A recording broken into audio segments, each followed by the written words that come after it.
Hello students, good evening. आज मैं आप लोगों से इस मैटर पे चर्चा करूंगा कि जनवरी 2024 में जेई के फर्स्ट शिफ्ट का एग्जामिनेशन है। फर्स्ट सेशन की एग्जामिनेशन में आप जो प्रिपरेशन कर रहे होंगे उस एग्जामिनेशन के लिए, और नेक्स्ट मंथ फेब में फिर आपको 12th बोर्ड की एग्जामिनेशन होगी जो 12th एग्जाम दे रहे होंगे। अभी के समय अपने प्लान को कैसे बनाएं कि हम जेई की एग्जाम भी दे सकें और बोर्ड की एग्जाम को भी हम अच्छे से क्रैक कर सकें, उसी पर मैं आज चर्चा करूंगा। पहले जेई की बात कर लूं कि फर्स्ट सेशन जो जनवरी का जेई एग्जाम है उसके लिए आप क्या करें। देखिए, इस समय ऐसा चैलेंज आपके सामने रहता है कि 2 साल का syllabus, physics, chemistry, mathematics, 11th class 12th class की जो सिलेबस है, यदि पूरी चैप्टर को काउंट करेंगे तो nearly more than 90 topics, more than 90 chapters, यानी नियरली 94-95 चैप्टर के आसपास होगा, जहां तक कि मुझे ज्ञात है। और 94 चैप्टर्स, 95 चैप्टर्स यदि आप प्लान करते हैं तो अभी से जेई की एग्जाम मुश्किल से 25 डेज के आसपास एग्जाम दिन बचा हुआ है। पर डे 3 to 4 चैप्टर्स यदि आप पढ़ोगे तीनों सब्जेक्ट मिलाकर, तब जाकर के आपका पूरा सिलेबस कवर होगा। और यदि आप एक एक चैप्टर फिजिक्स, केमिस्ट्री, मैथमेटिक्स का पढ़ते हो तो 75 टॉपिक आपका कवर होगा। अब आप पूरे ये 2 साल की पूरी स्टडी में आप यदि देखो कि क्या अभी कोई भी ऐसा दिन था क्या जिसमें आपने एक दिन में एक चैप्टर को पूरे अच्छे से पढ़ के कब आपने खत्म कर लिया। तो मुझे लगता है कि यदि आप इस पर विचार करेंगे तो कहीं ना कहीं आपको लगेगा कि नहीं, मैंने ऐसा कर नहीं पाया। तो पुनः विचार करने की चीज है कि फिर हमको अभी करना क्या चाहिए। देखिए,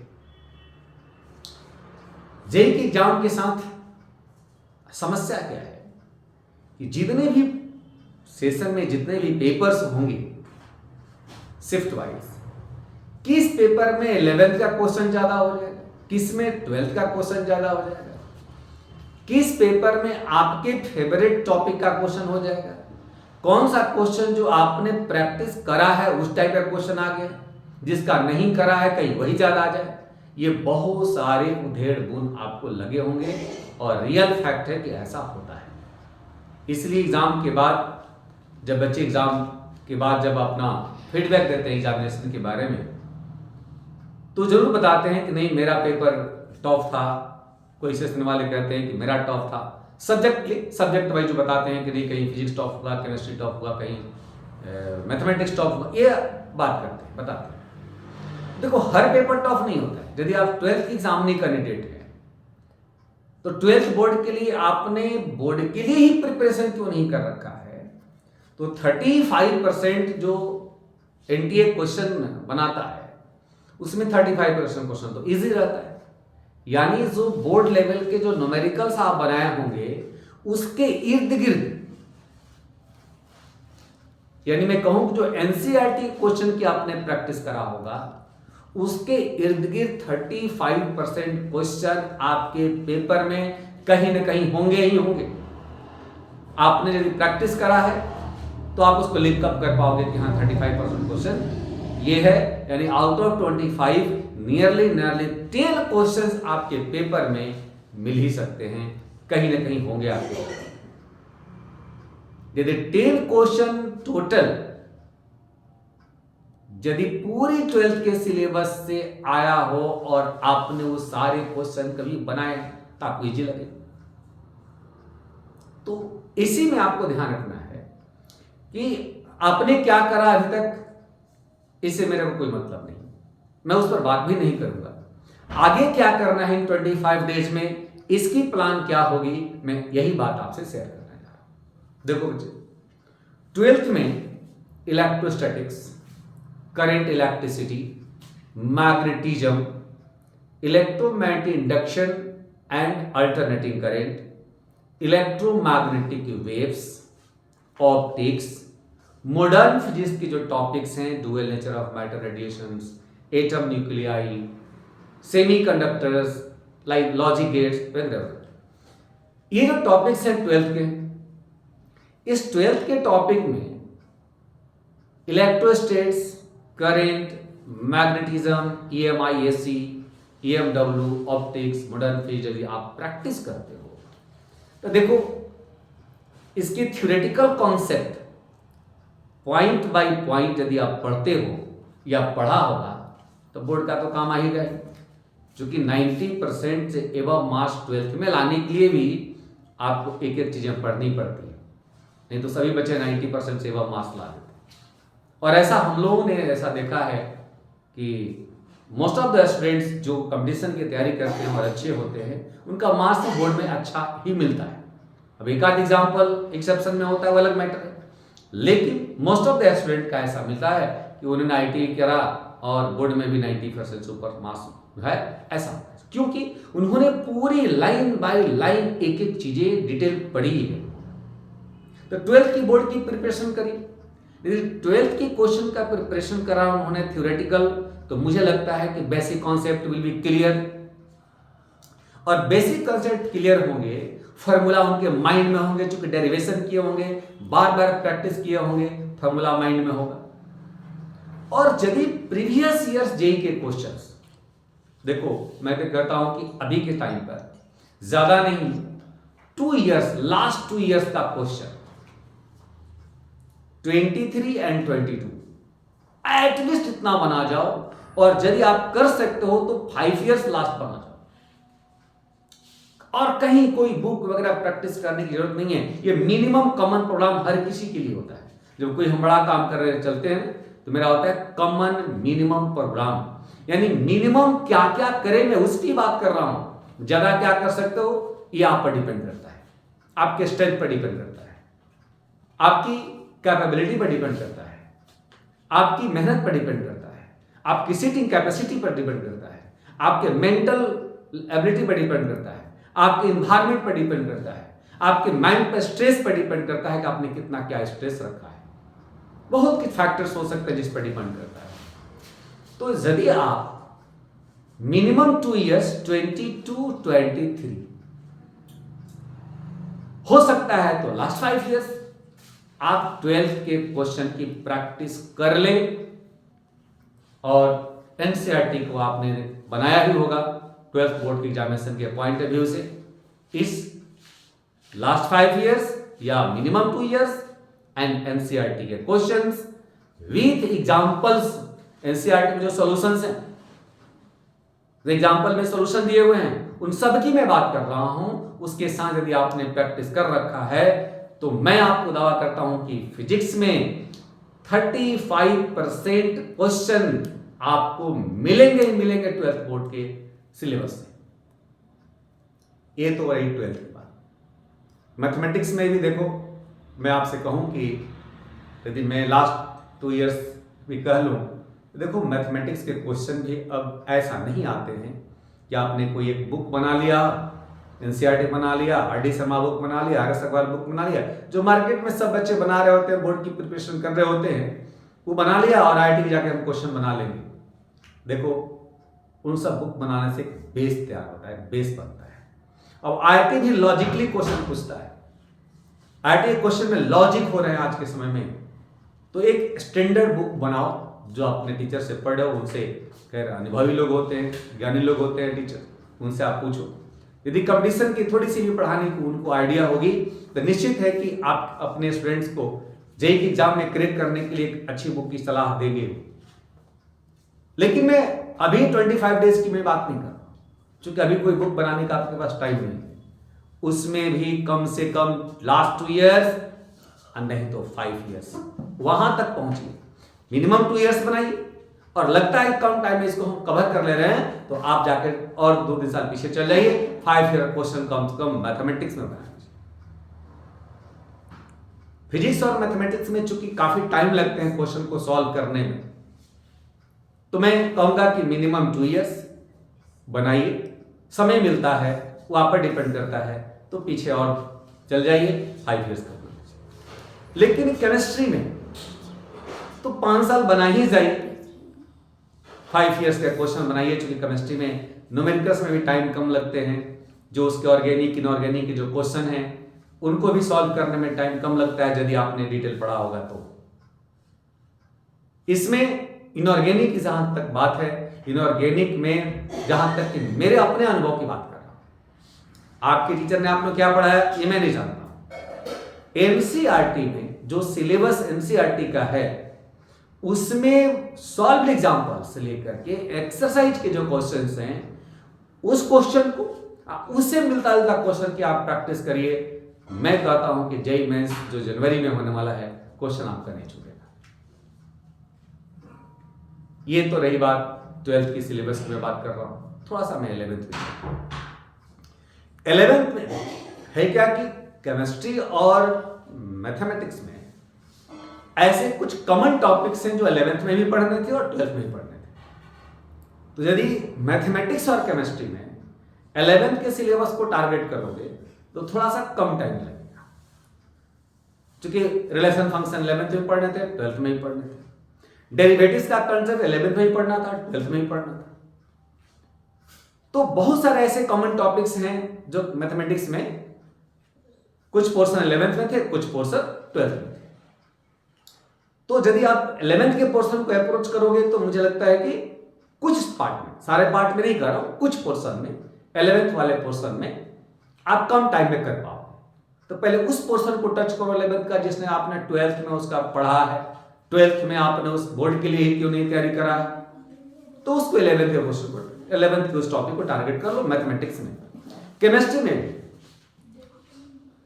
में यदि आप पढ़ोगे तो ऑर्गेनिक के कुछ पार्ट में बेसिक कर लो तो 11th में ही पढ़ना था और डिटेल 12th में पढ़ने थे। यदि 11th के केमिस्ट्री के ऑर्गेनिक को पार्ट को टारगेट करोगे तो मुझे लगता है कि 11th के ऑर्गेनिक में तो कुछ नहीं है। यदि 12th की पढ़ाई करा है तो कंपेयर टू 12th उसमें भी टाइम आपको नहीं लगेगा। यदि इनऑर्गेनिक पढ़ा है, कोऑर्डिनेशन कंपाउंड पढ़ा है, तो वो चाहे 12th का हो चाहे 11th का इनऑर्गेनिक हो, पढ़ना सबको पड़ता है। इनऑर्गेनिक पढ़ना है तो मुझे लगता है कि उधर भी टाइम नहीं लगेगा। रही बात फिजिकल की, तो फिजिकल में 5-6 टॉपिक्स हैं, जितना हो सकता है उतना करो, जितना हो सकता है, चाहे वो स्ट्रक्चर ऑफ एटम हो, चाहे वो थर्मल हो, इक्विलिब्रियम का कंसेप्ट हो, जो भी हो, कुछ टॉपिक्स तो करो। तो मुझे लगता है केमिस्ट्री में भी 11th के पोर्शन को रिवीजन करने में कम टाइम लगेगा। ये केमिस्ट्री और मैथमेटिक्स की बात है। अब मैं आता हूं फिजिक्स पर। फिजिक्स के सारे टॉपिक ऑलमोस्ट इंडिपेंडेंट हैं। यहां तक कह लीजिए कि 12th को समझने के लिए 11th के टॉपिक को बहुत कुछ पढ़ने पड़ेंगे। सिलेबस को टारगेट ऐसे किया। पूरी मैकेनिक्स की हम बात कर लें, पूरी मैकेनिक्स के सिलेबस सिर्फ इस पर 12th डिपेंड है। 12th से इसको कोई मतलब नहीं है, बहुत सारे ऐसे टॉपिक। तो इसमें कुछ टॉपिक को टारगेट करो। ये मैं कुछ भी बता दूं, मैं अभी बताऊंगा भी आपको, लेकिन आप कोशिश करो कि जो आपने 11th में पढ़ रखा था और जो जो टॉपिक आपके लिए इजी रहे होंगे, पहले उस टॉपिक को टारगेट करो। जैसे मैं एग्जांपल देता हूं, जैसे आपने काइनेमेटिक्स को पढ़ा और लगता है काइनेमेटिक्स में मोशन इन प्लेन मैं बहुत अच्छा से पढ़ा था, मोशन इन प्लेन में प्रोजेक्टाइल पढ़ा था, आप उसके टारगेट करो, पढ़ो, उतना ही पढ़ो, डिटेल सवाल उसके बना लो। कम से कम नहीं तो 2 साल का आईटी का क्वेश्चन बनाओगे तो कोई ना कोई सवाल मिल ही जाता है कुछ प्रैक्टिस करने के लिए। उसको करो, पहले उसे सीखो।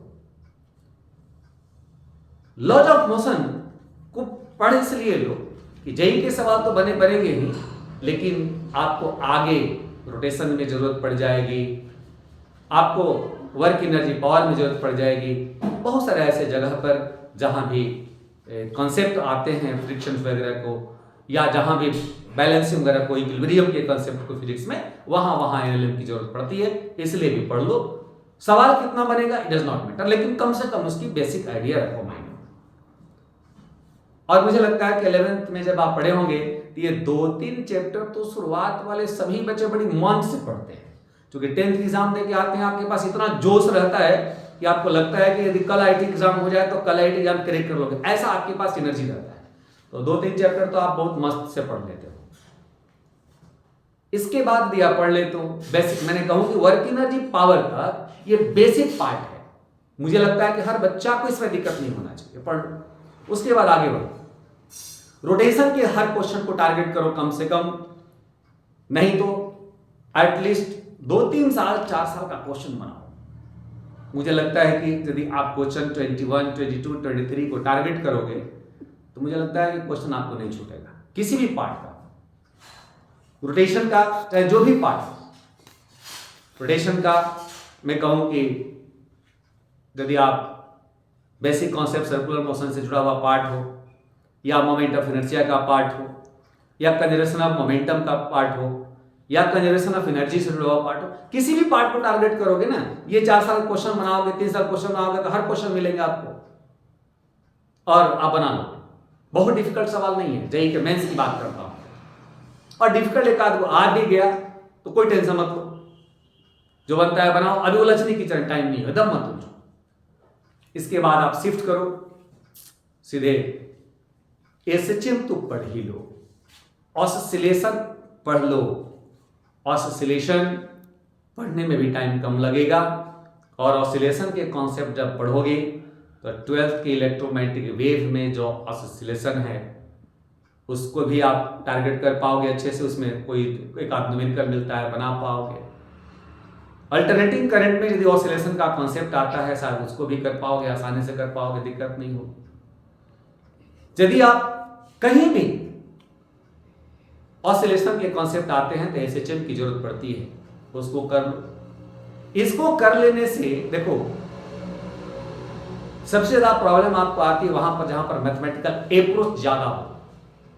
तो एसएचएम को जब पढ़ लोगे तो इसमें एसएचएम के टॉपिक में मैथमेटिकल अप्रोच ज्यादा है, बट इसका जब एप्लीकेशन जहां करना होता है वहां अप्रोचिंग घट जाता है। इसका कॉन्सेप्ट पता है तो वहां पर कम मेहनत में क्वेश्चन बन जाएगा।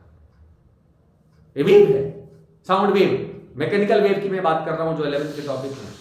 मैकेनिकल वेव के टॉपिक में वहां पर देखो बहुत बड़ा मैथमेटिक्स नहीं है उस क्वेश्चन को बनाना, छोटे छोटे मैथमेटिक्स हैं, छोटे छोटे फॉर्मूलाज हैं, और छोटे छोटे फॉर्मूलाज को प्रैक्टिस ज्यादा करना पड़ता है। क्वेश्चन की प्रैक्टिस कर लो, फॉर्मूला की प्रैक्टिस करो, सवाल बन जाएंगे, फंसेंगे नहीं, ये मेरा दावा है।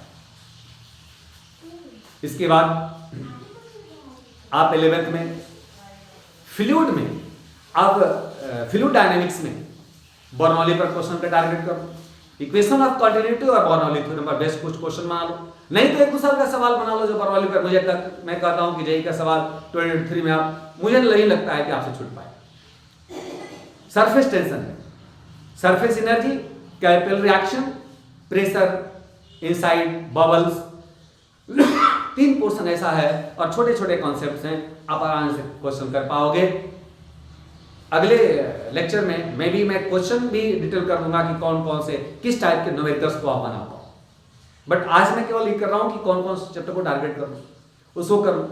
तो फोकस करो एसएचएम पर, सॉरी रोटेशन पर, एसएचएम पर, वेव पर, फ्लूइड्स पर, 4 चैप्टर कंप्लीट करो। और मुझे लगता है कि जो बच्चे जेईई के लिए तैयारी कर रहे होते हैं उनके पास पहला नंबर की फार्मूला तो उनके जुबान पे होनी चाहिए, और जिस बच्चा के फार्मूला जुबान पे हो उसको थर्मल में दिक्कत कम हो। थर्मोडायनामिक्स में हीट थर्मोडायनामिक्स जो 11th के जो पोर्शंस हैं, चाहे वो आपको थर्मल प्रॉपर्टीज की बात हम करें जिसमें थर्मोमेट्री है, कैलोरीमेट्री है, हीट ट्रांसफर है, या मैं लॉज ऑफ थर्मोडायनामिक्स की हम बात करें, या काइनेटिक थ्योरी ऑफ गैसेस की बात करें, इसमें मैक्सिमम न्यूमेरिकल फार्मूला बेस्ड, यानी क्वेश्चन पढ़ो, कंसेप्ट को लिंक करो, फार्मूला सेट करो, न्यूमेरिकल बन जाएंगे। मैं ये करता हूं कि more than 75% numerical based on formulas होंगे और आप बना लोगे आसानी से। ऐसा मेरा एक्सपीरियंस रहता है। वो तो आप बनाओगे तो आपको पता चलेगा। और थर्मोडायनामिक्स में एनसीईआरटी 11th का बाबू ध्यान रखना, मैं बात कर रहा हूं। आज ने आप क्या किया आज तक आपने, मेरे को नहीं पता कि आपने कौन कौन सी मटेरियल कौन कौन सी बुक बनाई, बट एनसीईआरटी जरूर आप सॉल्व एग्जाम्पल से लेकर साइड तक टारगेट करो, क्वेश्चन नहीं फंसेंगे। नहीं तो आप एक बार क्वेश्चन देख लो जेई का प्रीवियस ईयर सबका, और जाके एनसीईआरटी पलटो, बहुत सारे क्वेश्चन होंगे कि जो कॉमन होंगे, उस टाइप के क्वेश्चन आपसे पूछे गए। तो थर्मोडायनामिक्स से टॉपिक इजी होते हैं। 4 चैप्टर कम से कम, जिस पर main focus rotation, simple harmonic motion, waves and mechanical waves, fluids. 4 मैं एरिया ही बता दिया किसको टारगेट करो, और थर्मोडायनामिक्स में एनसीईआरटी के सवाल करो, फॉर्मूला बेस्ड टॉपिक है, 11th को उस पोर्शन को लिंक करो। जितना हो सकता है मैं अभी भी कर रहा हूं कि 4-5 चैप्टर को टारगेट करो, 5 चैप्टर तो टारगेट करो ही करो 11th का, और 12th के हर चैप्टर को टारगेट करो। लेकिन फिर मेरी एक छोटी सी सलाह, जो चैप्टर को पढ़ने में आपको काफी तकलीफ हुई होगी, जिस चैप्टर को न्यूमेरिकल बनाने में आपको काफी मशक्कत करनी पड़ी होगी, न्यूमेरिकल्स की बात कर रहा हूं, प्लीज आप उसको छोड़ दीजिए, एकदम छोड़ दीजिए। अभी टाइम वेस्टिंग वाला काम करिएगा, पता चलेगा कि एक चैप्टर के चक्कर में आपको कई चैप्टर बच जाएंगे, क्योंकि टाइम लिमिटेड है और एक कम टाइम में आपको प्लान करने हैं जेई के एग्जाम को क्रैक करने के लिए। तो आप वैसे ही करिए। 12th में भी मुझे लगता है कि 12th की तैयारी करने वाले बच्चों को ऐसा प्रॉब्लम नहीं आती है, क्योंकि 12th की एग्जामिनेशन के लिए बेसिक तो उनको पता ही रहता है, और ऐसे करके आप 12th के हर क्वेश्चन पर आप प्रैक्टिस कर लो। यदि मॉडर्न के जो पार्ट है उसके एनसीईआरटी क्वेश्चन प्रैक्टिस करो, 2 ही साल का जेई का प्रीवियस से क्वेश्चन बनाओ, एक बार देख लो ना जो डिलीटेड सिलेबस है उस सिलेबस का क्वेश्चन को, खासकर जेई 2024 के लिए फॉर्मूला देख के जाना, पता नहीं क्वेश्चन मिल जाए तो क्या करोगे फिर, लेकिन छोड़ दो, और जो सिलेबस हैं उनको आप तैयारी करो। तो 2024 का जनवरी शिफ्ट का जो एग्जामिनेशन है जेई का, ये आप प्लान पर काम करें, मुझे लगता है कि आपको दिक्कत नहीं हो। लास्ट बात मैं आपको समझा रहा हूं कि जब स्टडी अभी करो तो एक प्लान बनाओ, ये मेरी अपनी पर्सनल सजेशन है आप लोगों को। आप करो क्या कि हर चैप्टर का एक दायरा लिमिट कर लो कि मुझे इतने टाइम में इसको पढ़ना है, इससे ज्यादा टाइम लगा जो पोर्शन छूट गया उसको देख लो, हो सकता है तो करो, नहीं तो फिर दूसरे चैप्टर में शिफ्ट करो। क्योंकि जब भी तैयारी करोगे तो शुरुआत के 2 कंटेंट 3 कंटेंट जो भी बचे होंगे उसको कर लो, और दूसरा काम करो कि हर चैप्टर को उसको पार्ट में बांट दो। जैसे 12th के बच्चे इलेक्ट्रोस्टैट स्टार्ट करो, यदि मान लो उसकी डायरेक्ट बात, इलेक्ट्रोस्टैट में क्या करो, इलेक्ट्रोस्टैट में एक पार्ट आपको कूलम्स का है, सेकेंड पार्ट गॉस का है, थर्ड पार्ट पोटेंशियल है, और फोर्थ पार्ट आपका कैपेसिटेंस है। तो यदि आप ऐसे बांटो कि नहीं हमको कूलम्स लॉ में इलेक्ट्रिक फील्ड का क्वेश्चंस बनाना है, कूलम्स लॉ के कंसेप्ट, हमको डाइपोल के क्वेश्चन न्यूमेरिकल्स हो, हमको यूनिफॉर्म चार्ज डिस्ट्रीब्यूशन का क्वेश्चन हो, कंडक्टिंग बॉडी का हो, नॉन कंडक्टिंग बॉडी का हो, एक पार्ट इसको बना लो कि हमको ये न्यूमेरिकल्स आना चाहिए। सेकेंड पार्ट गॉस लॉ में शिफ्ट हो जाओ। गॉस लॉ में जो एप्लीकेशंस, उस एप्लीकेशंस पे जो भी न्यूमेरिकल्स आपसे पूछे गए हैं वो तो आपको कूलम्स लॉ में भी पढ़ने हैं, लेकिन गॉस लॉ में आप देखिए कि हमको इस पार्ट में गॉस लॉ के एप्लीकेशन, मैंने इलेक्ट्रिक फ्लक्स की मैं बात कर रहा हूं, उस पे जो सवाल है उनको कर लो, खासकर इलेक्ट्रिक फील्ड फ्लक्स के उस सवाल को करो जहां पर वेरिएबल इलेक्ट्रिक फील्ड दिया हुआ हो, जिस किसी प्लेन से वो लिंक करता हो वेरिएबल इलेक्ट्रिक फील्ड, उस न्यूमेरिकल को जरूर आप एक बार देख लेना। उसके बाद पोटेंशियल में शिफ्ट करो। तो पोटेंशियल में देखो, पोटेंशियल का जो न्यूमेरिकल्स है, जहां तक कि मेरे को आइडिया है कि potential energy, electricity potential energy का जो क्वेश्चन है, खासकर चार्ज के असेंबल और चार्ज के डिसेंबल में जो एनर्जी स्पेंड होती है, एनर्जी का जो डिसिपेशन होता है, उस पार्ट के न्यूमेरिकल को आप टच करो। उसके बाद आप कैपेसिटेंस मेन कर जाओ।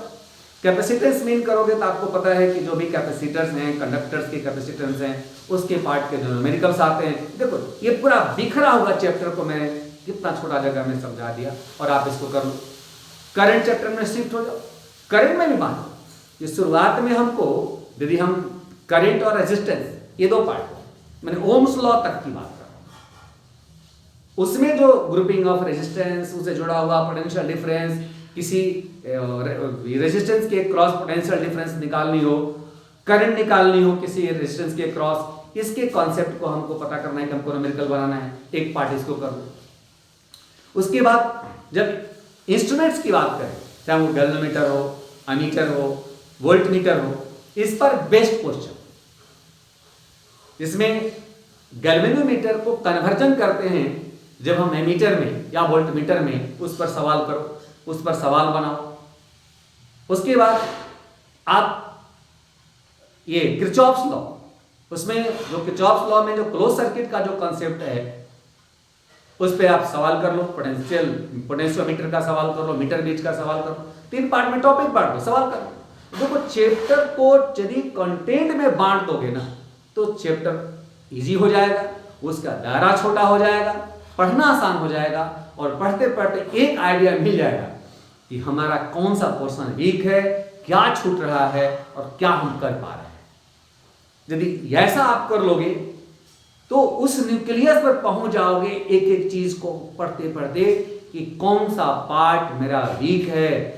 जनवरी में यदि आप उस पोर्शन को नहीं कर पाए या किसी कारण से छूट गया तो मैं ऐसा मानता हूं कि इतनी आपको आइडिया अब हो चुकी रहेगी कि जो अप्रैल के एग्जामिनेशन होंगे, यदि आपने इसको पॉइंट आउट कर रखा है तो अप्रैल के एग्जामिनेशन में आप उसको सुधार लोगे, उसी पोर्शन पर फोकस करोगे जिस पोर्शन ने आपको परेशान कर रखा था, या लगा कि जो मेरा पोर्शन अच्छा था लेकिन जेईई एग्जाम में बैठे तो कुछ भूल गए, फॉर्मूले ही भूल गए, फॉर्मूला भूल गए, सवाल नहीं बनेगा।